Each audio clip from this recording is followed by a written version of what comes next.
আজ গণতন্ত্রের উৎসব, কিন্তু সেই উৎসবেই নেমে এলো শোকের ছায়া। পূর্ব মেদিনীপুরের পটাশপুরে ঘটল এক মর্মান্তিক ঘটনা। ভোট দিতে সে প্রাণ হারলেন এক সাধারণ মানুষ। 58 বছর বয়সী নিপেন্দ্র দাস পটাশপুরের বাসিন্দা।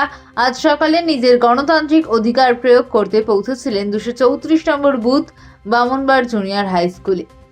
সবকিছু ছিল স্বাভাবিক, লাইন, ভোটারদের ভিড়, গণতন্ত্রের উচ্ছ্বাস। কিন্তু হঠাৎই ঘটে গেল অপ্রত্যাশিত ঘটনা। প্রাথমিক অনুমান, প্রচন্ড গরমের মধ্যে হৃদরোগে আক্রান্ত হন নিপেন্দ্রবাবু। মুহূর্তের মধ্যেই থেমে যায় সবকিছু। ভোটের লাইনে দাঁড়িয়ে থাকা এক মানুষ কিছুক্ষণের মধ্যেই হয়ে গেলেন এক দুঃখজনক খবরের শিরোনাম। গণতন্ত্রের এই মহাযজ্ঞে অংশ নিতে এসে ফিরলেন না তিনি। একদিকে ভোটের উত্তেজনা, অন্যদিকে এক পরিবারের অসীম শোক। এই ঘটনা আবারও প্রশ্ন তুলছে, প্রচন্ড গরমে ভোট পরিচালনায় যথেষ্ট ব্যবস্থা কি নেওয়া হয়েছে?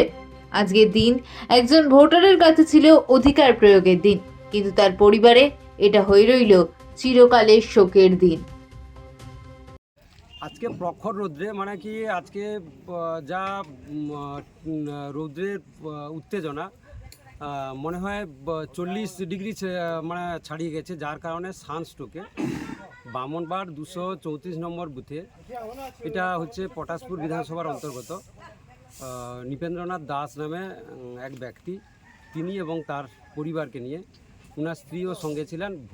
ভোট গ্রহণ মানে কেন্দ্রের সামনে এসে উনি দাঁড়ান আর কিছুক্ষণ অবশ্যই অপেক্ষা করেছিলেন। তারপরে প্রচণ্ড রৌদ্রের কারণে উনি হঠাৎ মাটিতে লুটিয়ে পড়ে, তারপর তাকে ধরে আমাদের স্থানীয় একটা হাসপাতালে, মানে বেসরকারি হাসপাতালে এখানকার মানুষ নিয়ে যান। তারপরে ওইখানকার ডাক্তার তাকে মৃত বলে ঘোষণা করা হয়।